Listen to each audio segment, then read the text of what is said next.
Shalom saudaraku, kembali lagi berjumpa di acara kesayangan kita We Talk No I But We Let's Talk Together bersama saya Pastor Wigan Sugandi dan Ruli Simorangkir. Selamat malam. Oke, saya mau menyapa dulu buat teman-teman semua ya. Memang ada yang dari Lifehouse Community, Lifehouse Family, ada yang dari CNC, ada yang dari kota-kota lain juga, ada yang dari Igrea, semuanya saya mau menyapa ya. Dan baik ada yang di luar kota maupun yang di luar negeri, please welcome. Saudaraku, kita malam hari ini Bang, spesial agak beda daripada yang lain. Tamu khusus. Kita punya tamu khusus ya. Dan sesuai yang kita udah bilang minggu lalu, kita mau ngobrol santai sambil belajar Alkitab. Jadi saudara ya, kebetulan kita di komunitas juga lagi ada baca Alkitab bersama tentang kitab Kejadian. Dan tema malam hari ini adalah In the Beginning. Saudara, kalau saudara baca ayat Alkitab, maksud saya khususnya kitab Kejadian, mungkin ada banyak kejanggalan yang saudara temui. Mungkin ada banyak kejanggalan yang saudara, ini kok begini ya, ini kok begitu ya. Nah, malam hari ini saudara yang mau bertanya, saudara bisa bertanya sepuasnya. Dan formatnya Bang, kita agak ganti nih Bang. Gimana? Biasanya kan kita ngobrol dulu, jawab pertanyaan di belakang. Khusus malam ini, kalau saudara punya pertanyaan seputar kitab Kejadian, di mana saudara bingung ya, ini kok begini sih? Kok nih kitab Kejadian gini sih? Saudara boleh langsung, karena kita nanti sambil ngobrol, kalau ada pertanyaan yang bagus, langsung kita diskusi langsung. Karena kita nggak cuma berdua, kita kedatangan tamu spesial, Ibu Rita Wahyu. Welcome, Bu. Thank you banget, Selamat Bu. malam, terima kasih undangannya, Pastor Wigan, Pastor Ruli. Ibu Rita Wahyu ini dari Israel Bible Center. Wah, ya, Khusus loh datang dari Surabaya. Tadi aja sebelum acara kita sempat ngobrol ya, sudah ada banyak yang membuat saya wow ya. Nanti wownya apa? Nah, saudara mesti mengulik, harus bertanya supaya wownya keluar. Iya. Banyak loh pertanyaan sekitar Kejadian 1 itu. Jadi ayo tanya aja dari awal, langsung tanya. Tema kita In the Beginning ya. Saudara boleh tanya khususnya kisah penciptaan atau ya semua buat kitab Kejadian. Kalau saudara mau tanya, silakan. Pokoknya kalau ada pertanyaan yang menarik, langsung bertanya di nomor yang ada di layar kaca saudara ya. Dan kita akan diskusi langsung Bang, karena malam hari ini spesial. Yang buka bukan saya, bukan Abang. Tapi langsung saja kita persilahkan Ibu Rita Wahyu untuk kasih pemaparan singkat dulu, kira-kira 10 menit ya Bu ya. Untuk sharing awal dulu, langsung kita diskusi. Nanti saya akan bertanya, Pastor Ruli akan bertanya, dan saudara juga saya welcome untuk bertanya. Silakan Ibu Rita. Selamat malam semuanya, terima kasih kesempatannya, dan kita akan bicara banyak mengenai In the Beginning. Ini menarik sekali karena kalau dalam bahasa Inggris In the Beginning, tetapi sesungguhnya Alkitab bahasa asli Ibrani menulisnya In a Beginning. Nah, Bereshit bara Elohim et hashamayim ve'et haaretz. Ve'haaretz hayetatohu fafuhu. Ve'choshek al penei tehom. Ve'ruah Elohim merachefetz al penei hamayim. Nah, kata In the Beginning, bahasa Inggris In the Beginning, tetapi bahasa Ibraninya In a Beginning. Nah, In a Beginning ini menarik, yang artinya Musa itu menuliskan kitab suci bercerita tentang mula dari Alkitab ini. Yang dimana Alkitab ini menuliskan mula dari alam semesta ini diciptakan. Dan di situ Musa bercerita In a Beginning. Mengapa In a Beginning? Bereshit. Kalau In the Beginning itu Bereshit. Nah, ini hanya diketahui kalau orang-orang yang belajar tentang sastra bahasa Ibrani. Tetapi untuk membedakan kenapa In a Beginning, yang artinya di sini Musa bercerita tentang suatu permulaan. Karena kalau In the Beginning, mula dari segala sesuatu itu adalah Allah sendiri.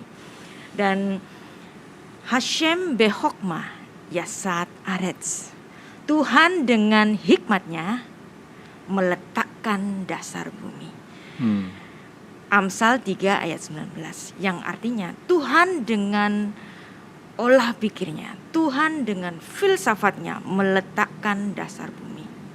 Banyak orang berpikir bahwa teologi lebih dulu daripada filsafat, tetapi sesungguhnya filsafat lebih dulu daripada teologi, karena Tuhan meletakkan dasar bumi dengan hikmatnya. Nah, hikmat ini menjadi awal dari sesuatu yang artinya kitab Kejadian itu pun adalah suatu kitab filsafat, yaitu kitab yang pertama kali mengajari kita untuk berpikir. Nah, kitab Kejadian adalah kitab genealogi of everything, genealogi alam semesta, genealogi langit dan bumi, bahkan genealogi dari monoteisme, bahwa hanya Allah satu-satunya yang menciptakan langit dan bumi.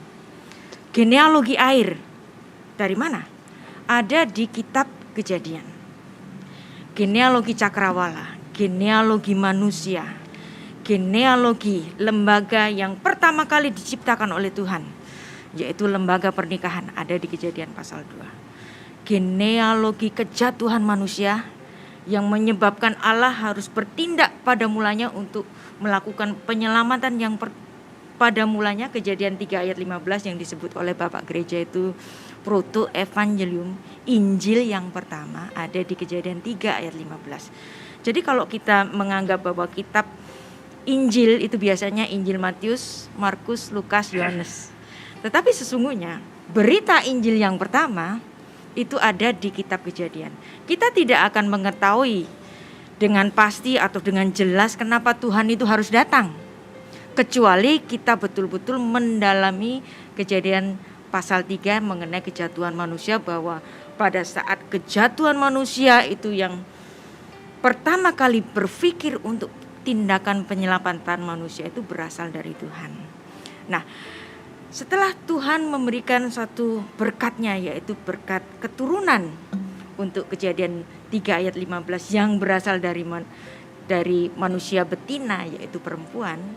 Nah, di situ Tuhan kemudian memilih keturunan yang khusus, yang dimana keturunan itu Tuhan itu akan datang.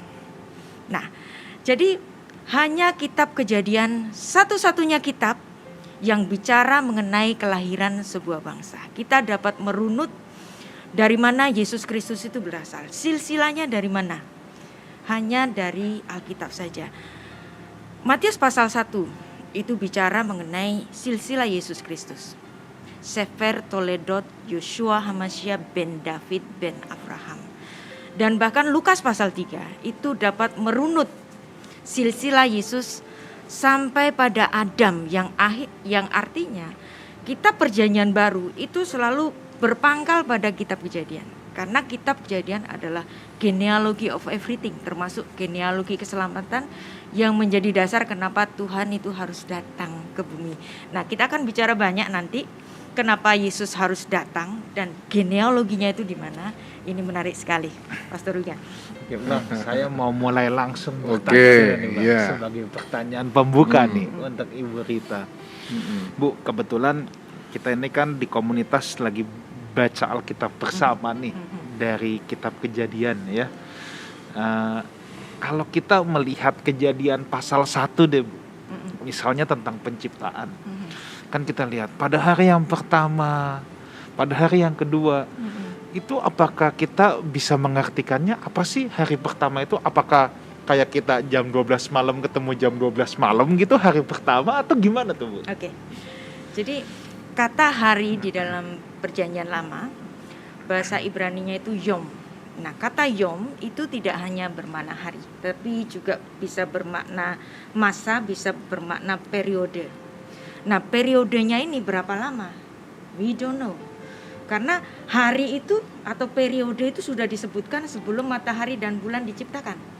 Yang artinya periode itu tidak berdasarkan rotasi matahari dan bumi, bukan. Tetapi dalam suatu periode.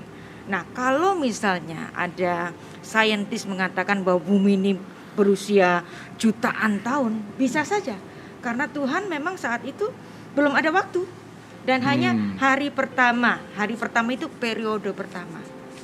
Durasinya berapa lama? We don't know. Yang tahu hanya Tuhan. Nah, Tuhan menciptakan matahari dan bulan pada hari yang keempat. Yang dimana terangnya itu sudah ada dulu, baru mataharinya diciptakan. Yang di sini artinya matahari itu bukan sumber dari terang, tapi terang itu ada dulu, dan dimana terang itu adalah atribut dari Allah. Jadi terang itu adalah atribut dari Allah, bukan matahari.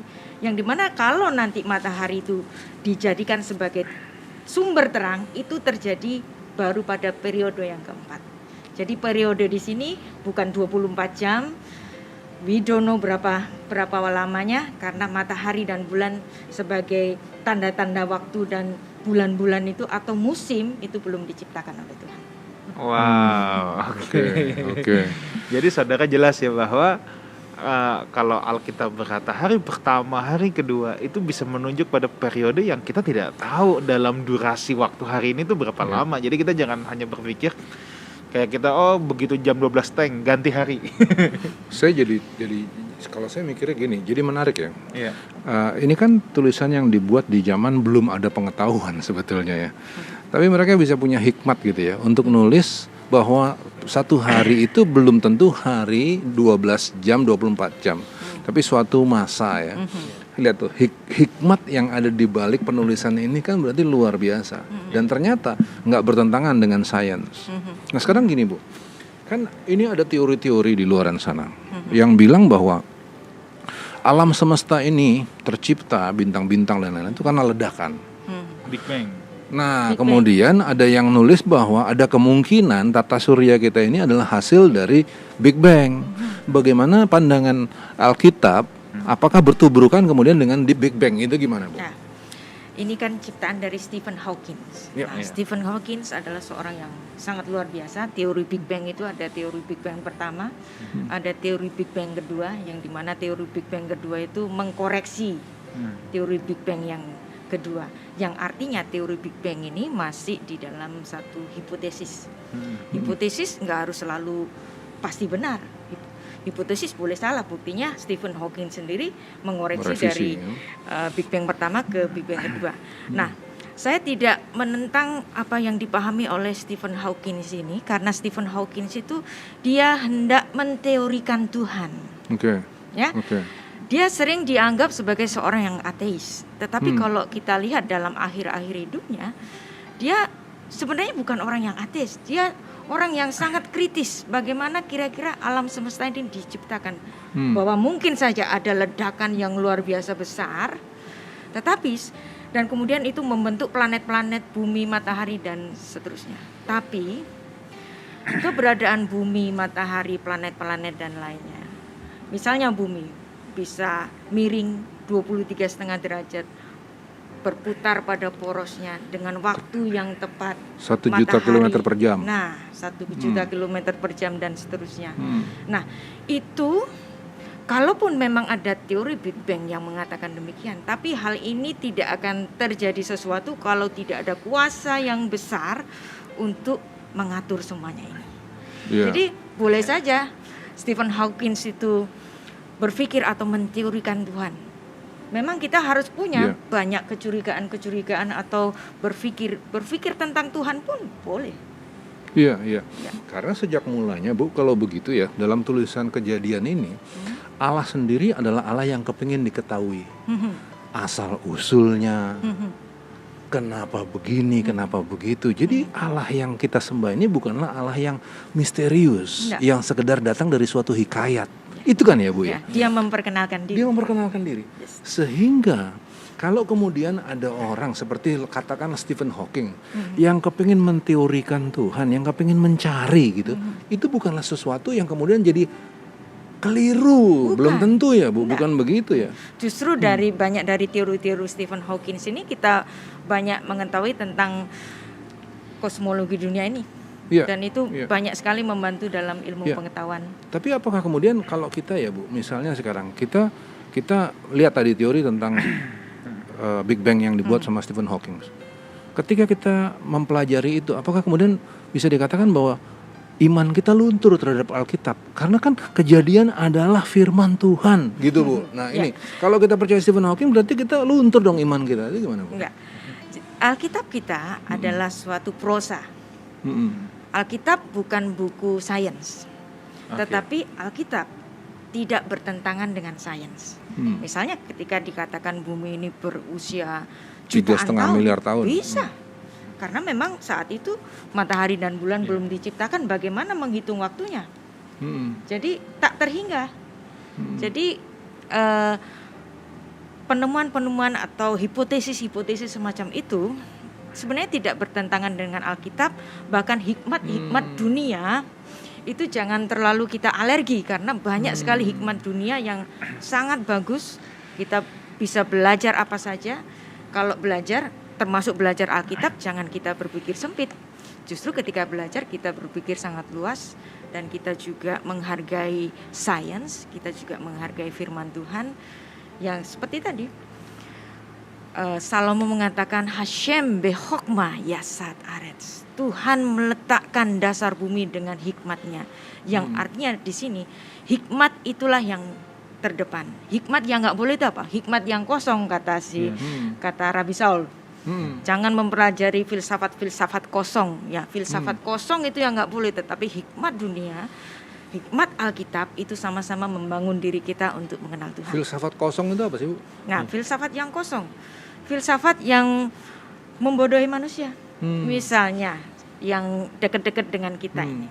Misalnya Taliban mengatakan kita harus ganti pemerintahan kita dengan pemerintahan agamawi yang dibentuk oleh Taliban, dan membangun harapan-harapan yang utopia, tapi ternyata sesungguhnya itu menjadikan rakyatnya itu semakin menderita. Itu kosong.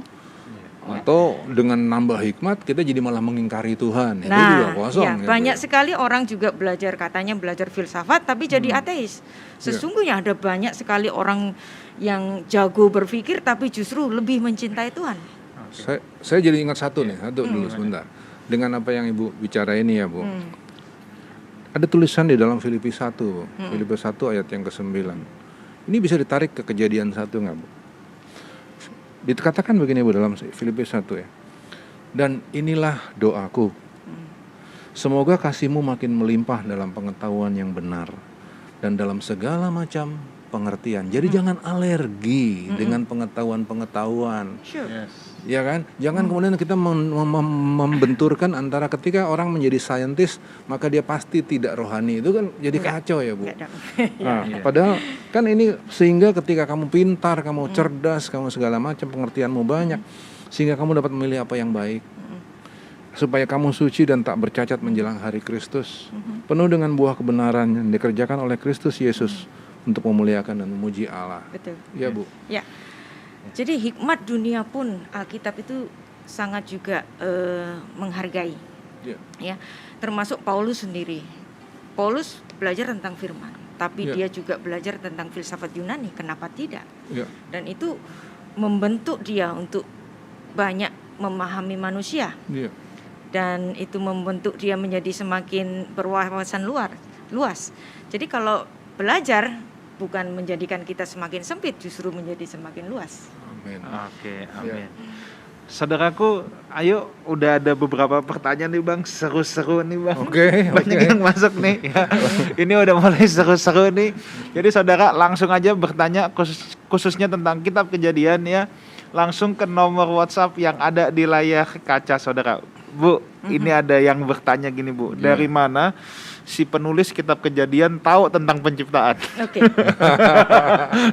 Ya. Jadi saya berharap yang nonton ini anak muda. Ya. Oke. Kalau anak muda tentu saja suka nonton film. Ada satu film yang bagus itu judulnya Exodus Gods and King.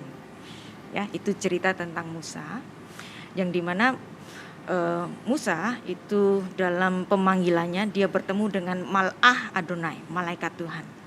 Nah, Mal'ah Adonai ini adalah menurut teologi Kristen itu adalah Kristofani. Jadi penampakan Kristus pada Perjanjian Lama.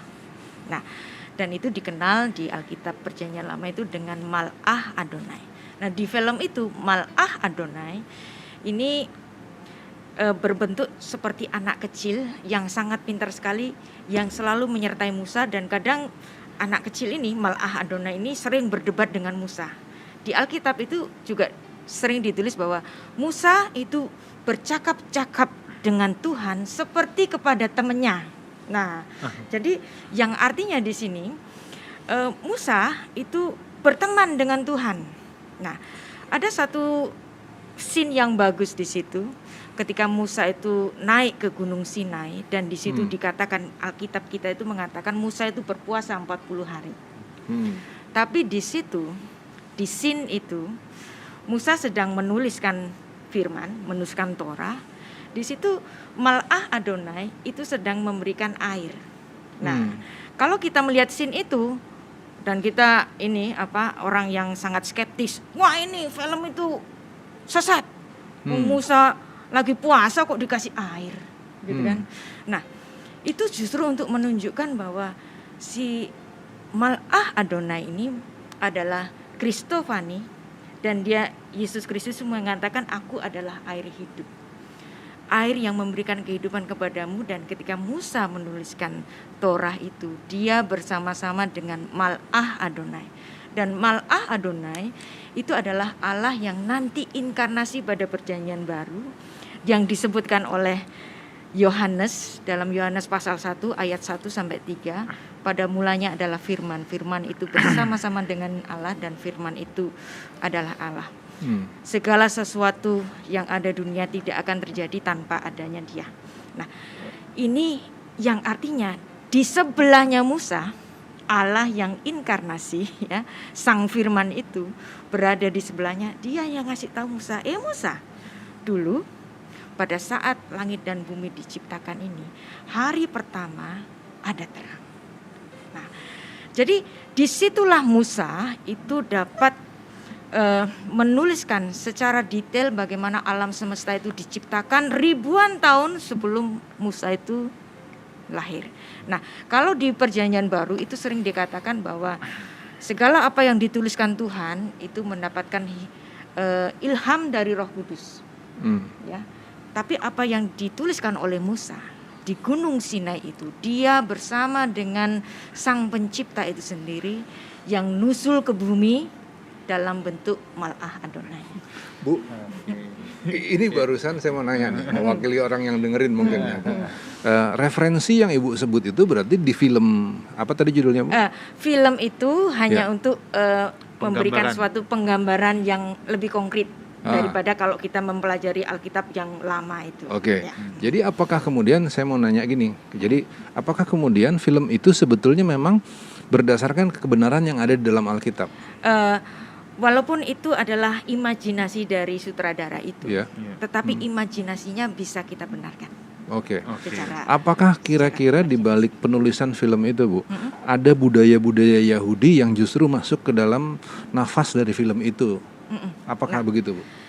Dalam kalau kita bicara mengenai Kabbalah misalnya, Mal'ah Adonai, ada malaikat penghulu. Kalau di dalam kekristenan malaikat penghulu itu Mikael, tapi kalau di dalam keyahudian itu ada Metatron.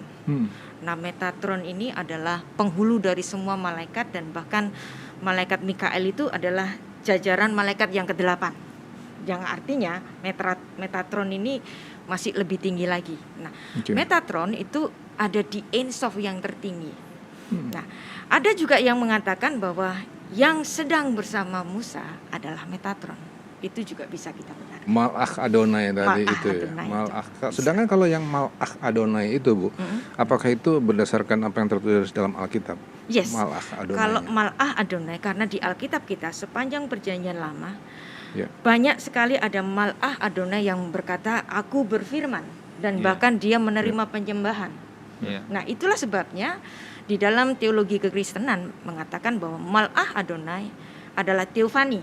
Bahkan ada yang mengatakan Kristofani. Jadi yang Ibu Rita jelaskan itu tadi bahwa begini, dari mana Musa mendapatkan? Ibu Rita jelaskan dari Mal'ah Adonai. Kemudian Ibu Rita juga menjelaskan bahwa ada filosofi Yahudi yang juga mendukung pendapat itu tentang adanya suatu kuasa surgawi yang disebut dengan Metatron yang kemudian punya hikmat yang luar biasa, dan ini juga bisa disebut sebagai Malach Adonai. Jadi tidak ada pertentangan di situ. Kemudian tadi kalau disebut film dan lain-lain itu adalah supaya menggambarkan itu kemudian digambarkan di film itu. Ya, secara gitu. konkret dan nyata supaya kita dapat membayangkan dengan mudah. Ya, jadi kalau nanti mau cari filmnya, kalau penasaran pengen terus ngulik-ngulik pertanyaan ini, ya, Christian Bale itu yang ini. Christian Bale. Oke. Bang, Aktornya. ada yang nanya lagi nih Bang, seru nih Bang. Kejadian 1 ayat 2 nih Bu. Bumi belum berbentuk dan kosong. Gelap gulita menutupi samudra raya. Roh Allah melayang-layang di atas permukaan air. Ya, jadi tadi belum berbentuk dan kosong, tapi roh Allah melayang-layang di atas permukaan air. Lalu di ayat yang ke 10, lalu Allah menamai kering itu darat, kumpulan air itu namanya laut.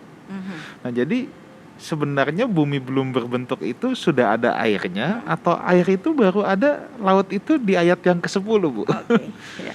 Ini pertanyaan yang menarik Siapa sekali. yang nanya ini? Wah, keren, pinter ini.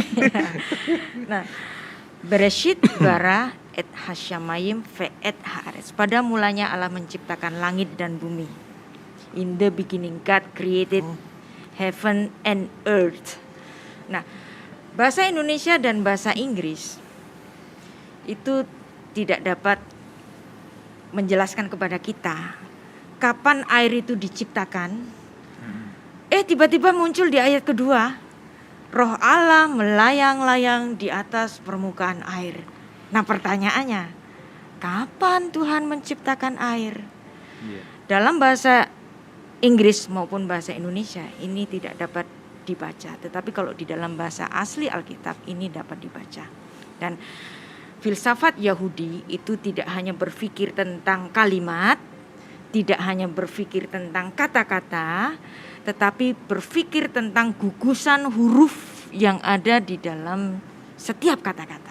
Nah, itulah filsafat Ibrani, karena filsafat Ibrani dan huruf Ibrani itu adalah piktogram. Nah, seperti huruf Chinese itu juga piktogram. Jadi kita melihat huruf gugusan hurufnya itu, dan di situ ada ide-ide yang terkandung di dalamnya. Nah, tiba-tiba ada air. Kapan Tuhan menciptakan air? Ya, kalau dibaca dalam bahasa asli Ibrani, Bereshit bara, pada mulanya Dia menciptakan. Siapa yang menciptakan? Elohim. Menciptakan apa? Menciptakan Shamayim. Nah, Shamayim itu bisa diartikan langit, bisa dipenggal. Syam, di sana ada air.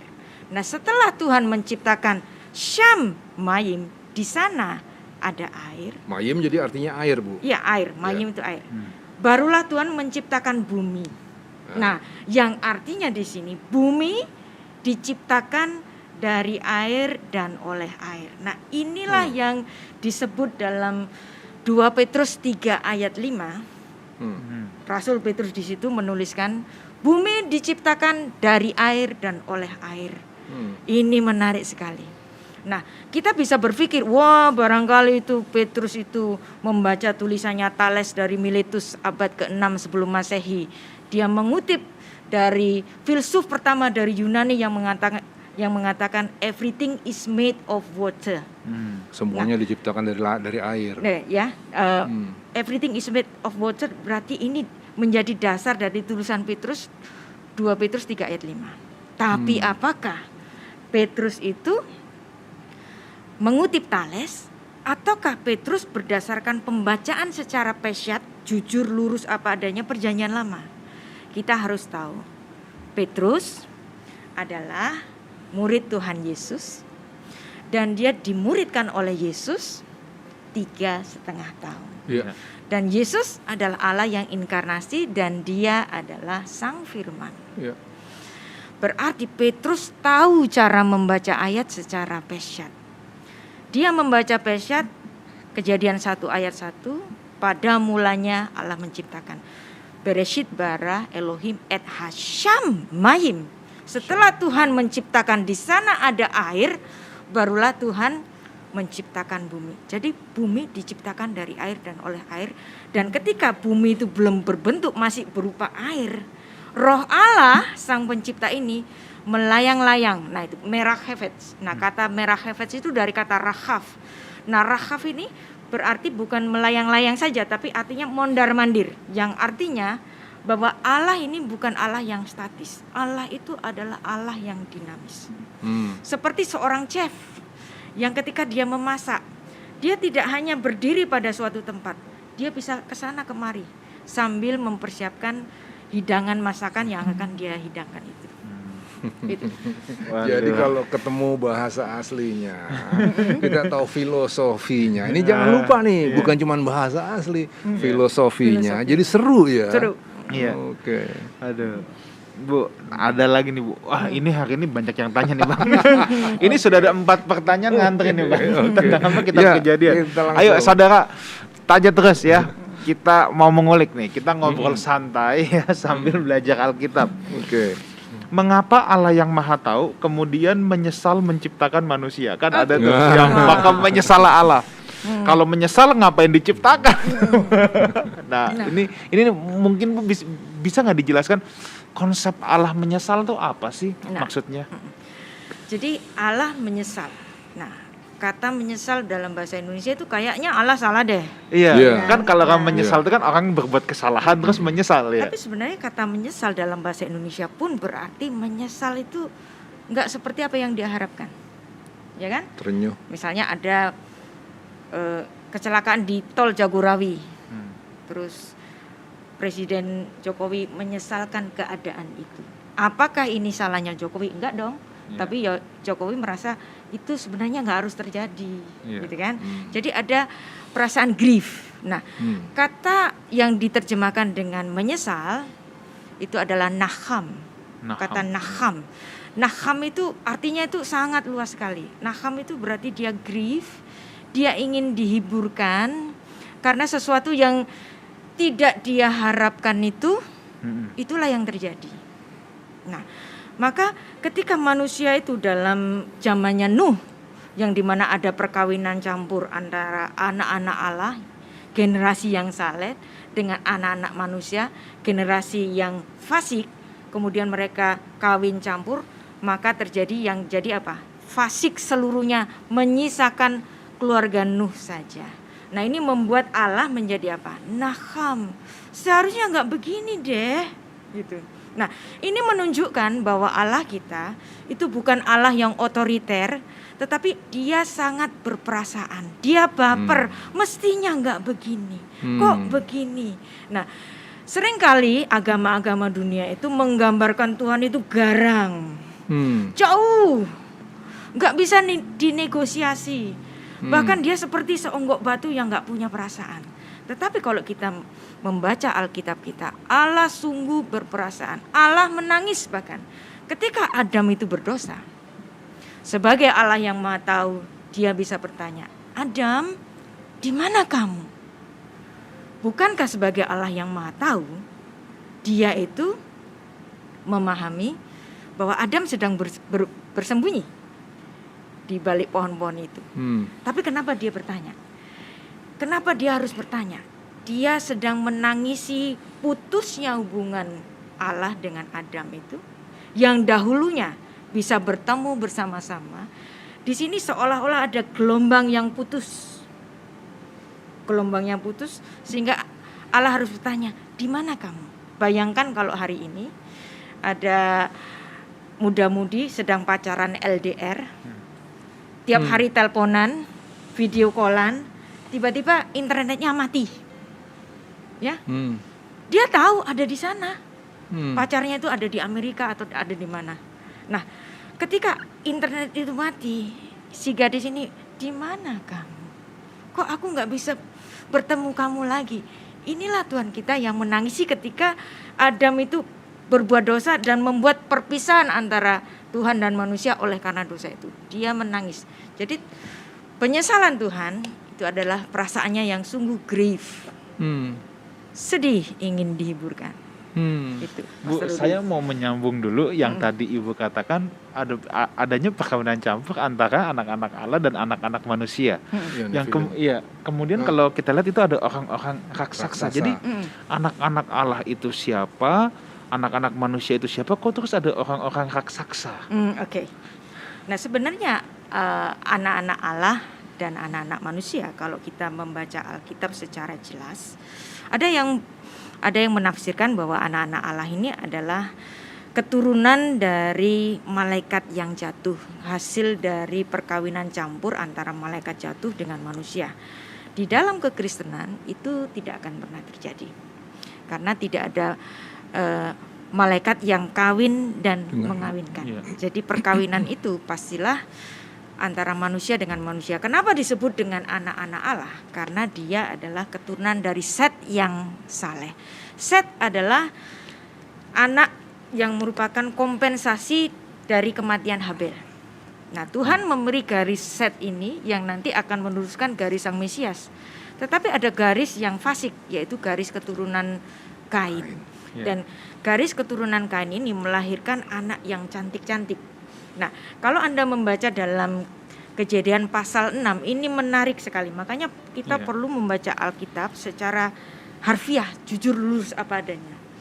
Bahwa di Kejadian pasal 6 itu ada satu-satunya perempuan, nama perempuan yang ditulis dalam jajaran silsilahnya Kain.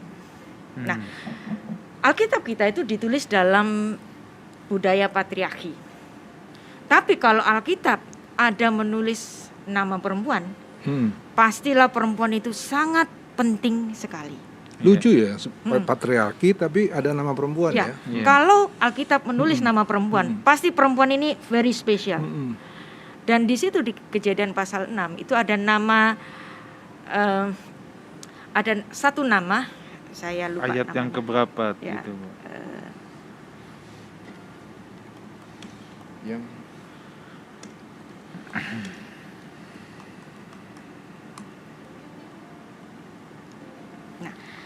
Dan anak-anak Allah ini ya, yang memang Tuhan pilih dari garis Set ini, kemudian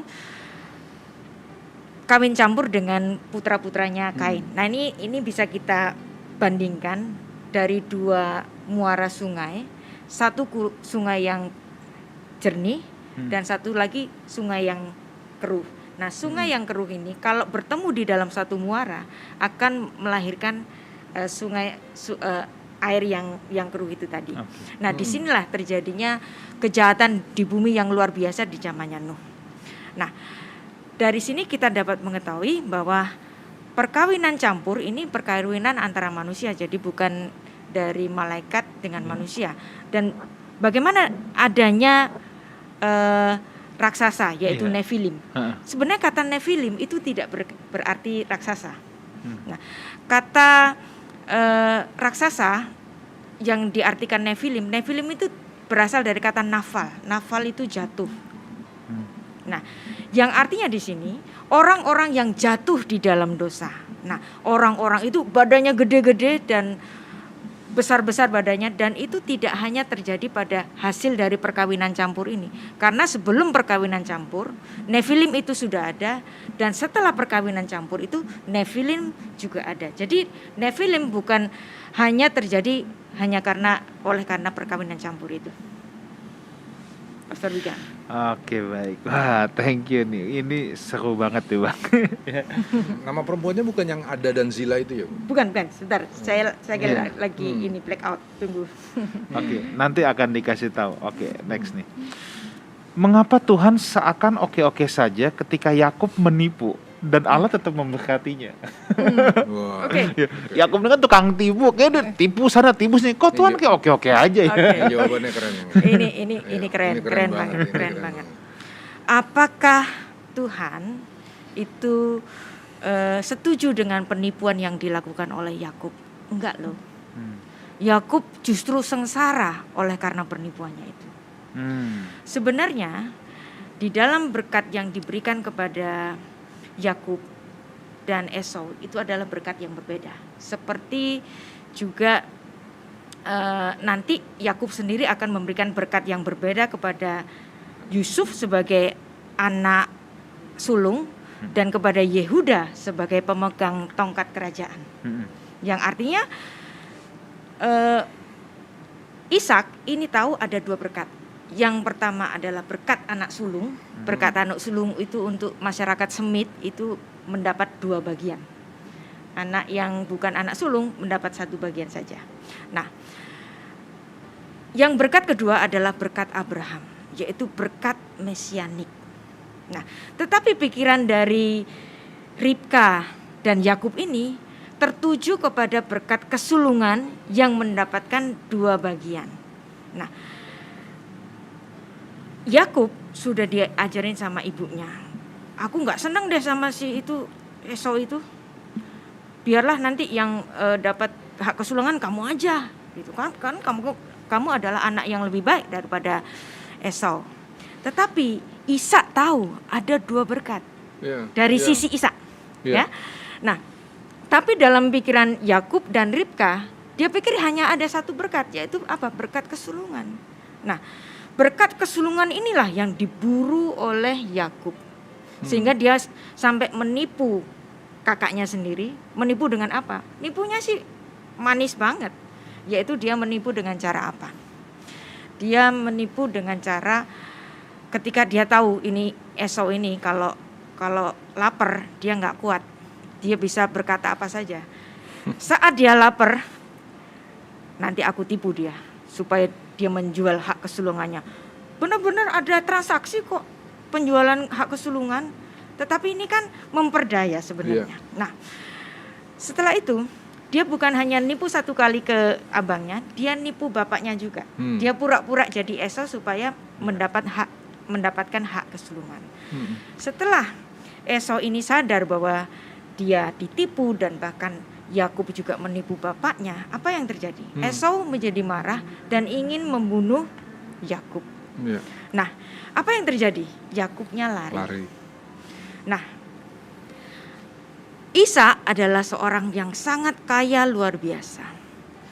Di situ Yakub ketika dia harus menyelamatkan nyawanya gara-gara abangnya marah, dia lari ke Haran, dan di situ Ishak memberikan berkat Abraham kepada Yakub supaya dia memperistri perempuan yang dari Haran bukan dari Kanaan. Nah, ketika Yakub ini pergi ke Haran, saya tanya, apakah Yakub menikmati 2 bagian hak kesulungan? Tidak. Sama sekali enggak. Bahkan ibunya yang lebih mencintai Yakub harus terpisah dari anak yang dicintainya ini sampai dia pun mati tidak pernah melihat anaknya yang dikasihinya ini. Yang artinya akibat dari perbuatan dosa dari Yakub ini harus dibayar dengan harga yang mahal sekali. Dia harus pergi ke Haran, ditipu oleh Laban 7 tahun untuk bekerja, tambah 7 tahun lagi ditipu 2 kali sama, ya kan? Dia tidak menikmati harta dari bapaknya. Yang menikmati siapa? Akhirnya jatuh juga ke Esau. Ya, itulah cara Tuhan untuk mendidik Yakub bahwa apa yang dilakukannya ketika dia menipu itu tidak disetujui oleh Tuhan, dan Yakub menjadi sengsara. Anak orang kaya harus menjadi pelarian, harus bekerja pada orang, menjadi budak 2 kali 7 tahun. Itu. Wow, ini terus pada yang keren banget, luar biasa kan? Pada akhirnya Bu, kan kemudian waktu kembali ke tanahnya, Yakub kembalikan yang dulu pernah dia tipu kepada kakaknya. Ya. Dan ada bukan begitu. itu saja. Ya. Nah, ada satu nubuat yang sangat luar biasa sebelum Yakub dan Esau ini lahir, si anak kembar ini. Dikatakan bahwa ada 2 bangsa di kandunganmu. Ya. Yang lebih tua akan melayani yang lebih muda atau menyembah yang lebih muda, dan ini betul-betul terjadi. Ya. Hak kesulungan dirampas oleh Yakub. Tapi ketika Yakub kembali ke tanah suci, ya, ke tanah perjanjian itu, dan bertemu dengan Esau. Esau ini artinya sudah menjadi tatanan apa? Dia menjadi anak kedua, karena anak sulungnya ke Yakub, tapi anak kedua ini justru yang menikmati kekayaan bapaknya. Tapi ketika pulang di tanah perjanjian ini, siapa yang nyembah untuk minta maaf? Yakub. Yang artinya yang tua akan melayani, menyembah pada anak yang muda. Tuhan sudah tahu ini akan terjadi. Yang artinya Tuhan itu tidak permisif dengan kesalahan Yakub. Bu, tadi kan ada 2 berkat, Bu. Berkat pertama pernah dicuri dari Yakub. Itu dikembalikan oleh Yakub kepada kakaknya Esau ketika dia kembali. Dia menyembah, kembalikan kan? Jadi terjadi tuh, Bu. Berkat pertama toh akhirnya kembali kepada Esau yang berhak. Yang berhak. Nah, berkat yang kedua Ibu tadi sempat sebut. Berkat Abraham. Berkat Abraham mesianik. Berkat Nah, mesianis. itu gimana, Bu? Ya, itu gimana? Jadi itu kan akan pergi kepada Yakub kan pada akhirnya kan? Ya. Jadi ini memang suatu Tuhan itu omniscience. Dia tahu. Kenapa Tuhan tidak memilih Esau? Karena Esau ini gara-gara lapar aja dia jual hak kesulungannya. Maka dia tidak layak untuk mendapatkan berkat mesianik. Ya. Ada memang kesalahan dari Esau. Tapi ada juga yang dipuji dari Yakub. Ketika dia bersalah, dia berani mengakui kesalahannya. Bahkan ketika dia meminta maaf, bahkan dia sampai menyembah 7 kali. Nah, kenapa 7 kali? Angka 7 adalah angka pengampunan, yang dimana di situ dia betul-betul meminta ampun kepada Esau di situ. Nah, apa yang dilakukan oleh Yakub ini mendapat perkenan dari Tuhan, dan ke-12 putra Yakub menjadi nenek moyang dari bangsa pilihan. Kalau dari Abraham, Tuhan memilih satu saja yaitu Ishak. Dari Ishak, Tuhan memilih satu saja yaitu dari Yakub. Tetapi dari Yakub, Tuhan memilih ke-12 putranya itu menjadi leluhur dari bangsa Israel. Jadi luar biasa ya. Pada akhirnya kebijaksanaan kehendak Tuhan lah yang jadi. Jadi keliru ya, bahwa ternyata seolah-olah orang banyak yang mikir kenapa Tuhan perkenankan Yakub yang curang itu. Terjawab. Dia sudah dipukul oleh Tuhan, sudah dikasih pelajaran yang sangat luar biasa seumur hidupnya. Bu, kalau saya dari sisi praktisnya saya suka bercanda bilang gini, Yakub penipu, maka Tuhan proses dia ditaruh di rumah jenderalnya penipu. Mantap. 7 tahun tipu menipu. Oke, kita teruskan. Bu, ini banyak, Bu. Kalau yang masuk.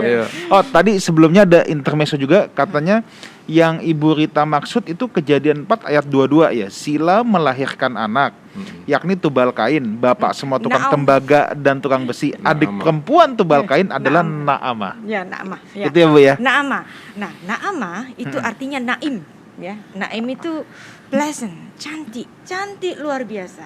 Nah, Naamah, kenapa kok ada nama Naamah di deretan laki-laki lain? Hanya laki-laki saja, tapi hanya ada satu perempuan, Naamah.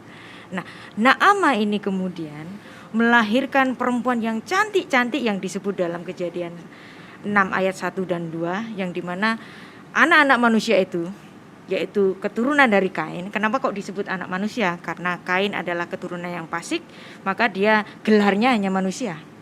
Nah, karena Set adalah keturunan yang saleh, maka dia keturunannya disebut sebagai anak-anak Allah. Nah, tapi anak-anak keturunan dari Naamah yang Naimeot, ya, yang sangat cantik ini, itu memikat keturunan-keturunan dari keturunan Set ini, sehingga terjadilah perkawinan campur ini. Kejahatan merajalela di bumi, hanya menyisakan keturunan Set, yaitu satu keturunan Set, yaitu Nuh saja. Oke, baik. Ini masih ada beberapa pertanyaan, saya akan coba kejar nih Bang ya. Mengapa di zaman PL Tuhan mengizinkan poligami, budak dikawinin dan lain sebagainya? Sedangkan dalam zaman perjanjian baru kayaknya kalau sampai punya istri 2 tuh keji banget. Nah, apakah Tuhan berubah dalam keputusannya? Kenapa dalam PL kok boleh-boleh saja punya istri banyak, budak dikawinin dan lain sebagainya? Ya, ada poligami, ada perceraian. Kenapa ada poligami? Kenapa ada perceraian? Itu adalah produk dari dosa. Tetapi kalau ada poligami, ada perceraian, bukan berarti Tuhan itu mengiyakan itu. Tetapi itulah yang terjadi. Dan setiap kali ada poligami sebenarnya di dalam perjanjian lama, misalnya ada pertikaian antara Sarah dan Hagar. Selalu ada pertikaian. Kemudian dalam kisah Yakub, ada pertikaian antara Lea dan Rahel. Selalu ada pertikaian. Jadi poligami itu tidak melahirkan keluarga yang harmonis menurut Alkitab. Tetapi kenapa kok ada? Seolah-olah tidak dilarang tetapi itu tidak ideal. Dan pada akhirnya nanti jagoan poligami yaitu Salomo. Mantap. Istrinya 1000. Nah, kenapa 1000?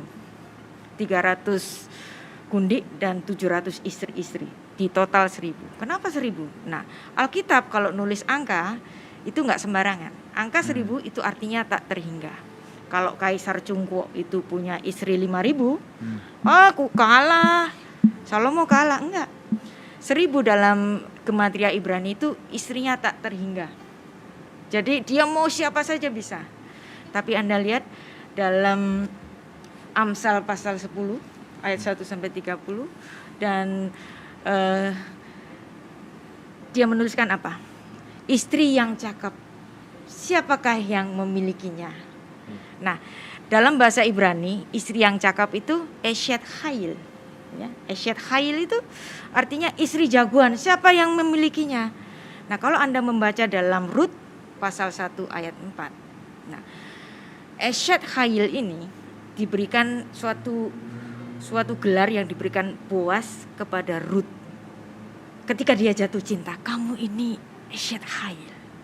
Nah, jadi penutupan dari kitab Amsal itu ditulis oleh Salomo untuk memberikan tribute kepada neneknya. Lah, istrinya kan 1000. Masa nggak ada yang bagus di antara 1000? Kok dia ngasih tribute kepada neneknya yaitu Rut. Dan satu lagi, dia menulis tentang suatu kisah cinta yang tak terpilih yaitu Kidung Agung. Dia bercerita kepada siapa? Dia bercerita tentang satu perempuan yang bernama Gadis Sulam. Dan Gadis Sulam ini adalah gadis satu-satunya yang gak bisa Raja Salomo beli. Yang artinya di sini Salomo walaupun dikatakan memiliki istri 1000, tetapi dia tidak mendapatkan cinta seperti Gadis Sulam. Dia tidak mendapatkan istri seindah Eshet Chayil yaitu Rut. Jadi ini menunjukkan bahwa pada akhirnya apa yang dimiliki Salomo ini sia-sia. Harta aku punya, perempuan manapun bisa aku beli. Gak usah aku beli, mereka datang sendiri juga kok, gitu kan. Nah, tetapi dia tidak mendapatkan cinta seperti yang dia miliki. Maka kalau Anda membaca pada kitab Pengkhotbah ini, ada satu ayat yang menarik, nanti saya cari ayatnya. Ada ayat yang saya ingat, nikmatilah masa tuamu bersama istri masa mudamu. Jadi bukan nikmatilah masa tuamu bersama istri muda, tapi bersama istri masa mudamu. Kata masanya jangan dihilangin tuh ya. Jangan salah di sini. Yang artinya di sini, Salomo melihat bahwa banyaknya istri tidak membuat kamu bahagia. Semua sia-sia. Kalau engkau memiliki satu istri yang baik, nikmatilah itu sebagai milikmu yang sejati. Oke Bu, thank you banget Bu. Next nih Bu. Ketika setelah Kain membunuh Habel, Kain takut dia dikejar-kejar mau dibunuh. Siapa itu Bu yang kejar-kejar? Nah,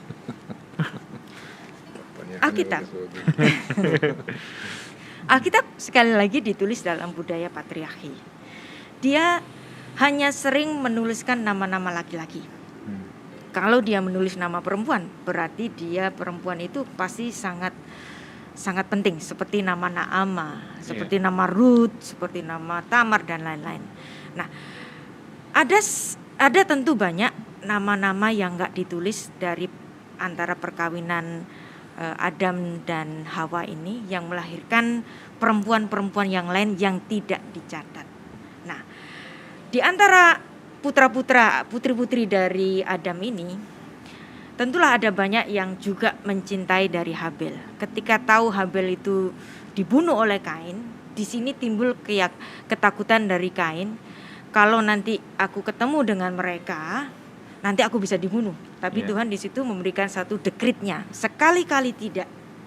Barang siapa membunuh Kain, aku akan melimpahkan 7 kali lipat. Dan di situ adalah dekret pertama Tuhan, pengampunan Tuhan kepada Kain, memberikan 7 kali lipat pengampunan. Maka angka 7 di dalam Alkitab itu adalah angka lambang bagi pengampunan.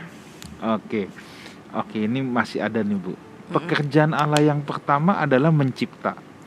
Kita manusia adalah gambar Allah yang berdaya cipta juga. Tetapi mengapa dalam tradisi dan kehidupan gereja kita lebih suka mengulang-ulang doktrin yang ada dibanding mencipta doktrin yang baru? Bahkan sering yang baru sering dicap sesat. Mengapa demikian? Ini yang nanya siapa ya, betul Pak Rudi. Hebat. Ini kayaknya Pak Ruli dulu deh. Enggak, Ibu aja. Oke. Ya. Jadi menciptakan doktrin. Ya. Kenapa kita mengulang-ulang Iya. doktrin? Kenapa Padahal kita mengulang? Allah itu kan mencipta Mencipta. dan menciptakan kita juga dengan daya cipta, dengan gambar Allah. Tapi kok kita lebih suka ulang-ulang doktrin yang lama, malah ada doktrin baru kita cap sesat. Mengapa demikian? Sebenarnya doktrin-doktrin itu doktrin ciptaan siapa sih? Iya. Tahun berapa? Kalau boleh saya tanya. Doktrin-doktrin yang ada di gereja-gereja itu baru muncul tahun berapa? Yang artinya doktrin itu diciptakan pada zaman gereja. Iya. Ya. Dan pada zaman gereja ini ketika kekristenan itu sudah berkembang di barat. Iya. Yang artinya pemahamannya sudah bukan lagi pemahaman timur. Nah, jadi kalau kita terkungkung pada doktrin, makanya saya ngajak untuk Anda semua itu membaca Alkitab secara jujur, lurus apa adanya, secara pesyat seperti dalam buku saya ini, ya. Untuk bersama-sama kita memahami, sebelum kita menafsirkan sebuah ayat, mari kita membacanya secara jujur, lurus apa adanya, baru kemudian ditafsirkan. Jangan bicara doktrin dulu, karena sebenarnya doktrin-doktrin yang ada itu sebenarnya adalah produk-produk gereja pasca para rasul. Nah, Saya kalau mau tambahin kita, dikit. ya silakan. Kalau saya menghargai adanya doktrin-doktrin itu semua, karena pada saat itu memang dibutuhkan. Kalau nggak ada doktrin dan penyamaan pengertian pendapat, maka jadi liar. Dan kita lihat pada saat itu banyak bidat-bidat dan lain-lain di zaman awal-awal, ya toh. Nah, jadi pada saat itu memang dibutuhkan doktrin-doktrin itu. Tapi kemudian makin ke sini kita harus ingat bahwa salah satu pesan yang paling utama yang disampaikan oleh Tuhan Yesus ketika dia bukan lagi sebagai manusia, ketika dia adalah pemenang, dia adalah Tuhan. Dia katakan, jadikanlah segenap bangsa muridku. Nah, murid adalah orang-orang yang dicerdaskan. Pencerdasan nggak mungkin terjadi kalau orang diikat di dalam doktrin yang ketat seketat-ketatnya. Orang nggak boleh keluar dari doktrin diulang-ulang dan diulang-ulang. Jadi memang pada masanya pernah menjadi bagus, itu memang kebutuhan pada saat itu. Tapi hari ini yang harusnya kita lakukan kepada jemaat, sebanyak mungkin jemaat, adalah mencerdaskan mereka menjadi murid-murid Yesus yang mampu berpikir dan kemudian mampu menemukan kebenaran, sehingga mereka tahu apa yang baik, yang berkenan, dan lain-lain itu tadi. Oke, baik. Bu, satu pertanyaan terakhir, Bu. Baik. Bagaimana kaitan kitab Kejadian dengan sains terkait manusia purba, bisa Pithecanthropus erectus gitu, dan dinosaurus? Oke. Ini ketemu juga, keluar juga pertanyaan ini akhirnya. Terakhir nih, closing question. Iya. Kita hari ini nggak ada closing statement, tapi adanya Closing pertanyaan question. terakhir. Ya, saya jawab mengenai dinosaurus dulu. Kemungkinan memang ada dinosaurus. Dan mungkin karena banjir besar itu membuat dinosaurus ini menjadi punah. Nah, bagaimana dengan adanya manusia-manusia purba? Nah, sebenarnya manusia-manusia purba itu yang disebut manusia-manusia purba yang katanya berumur sekian juta tahun, sebenarnya ada juga ilmu baru yang mengatakan bahwa sesungguhnya fosil-fosil itu tidak berumur seperti yang disangkakan jutaan tahun ini. Jadi proses karbonisasinya itu bisa lebih cepat daripada yang disangkakan. Nah, ini masih hipotesis. Tapi karena ini masih hipotesis, jadi segalanya masih kita bisa pandang bahwa anggapan bahwa itu berumur jutaan tahun bisa saja bukan jutaan tahun, ya. Namanya juga hipotesis. Ada di buku saya yang Noah ini membahas tentang sangkaan mengenai manusia-manusia purba.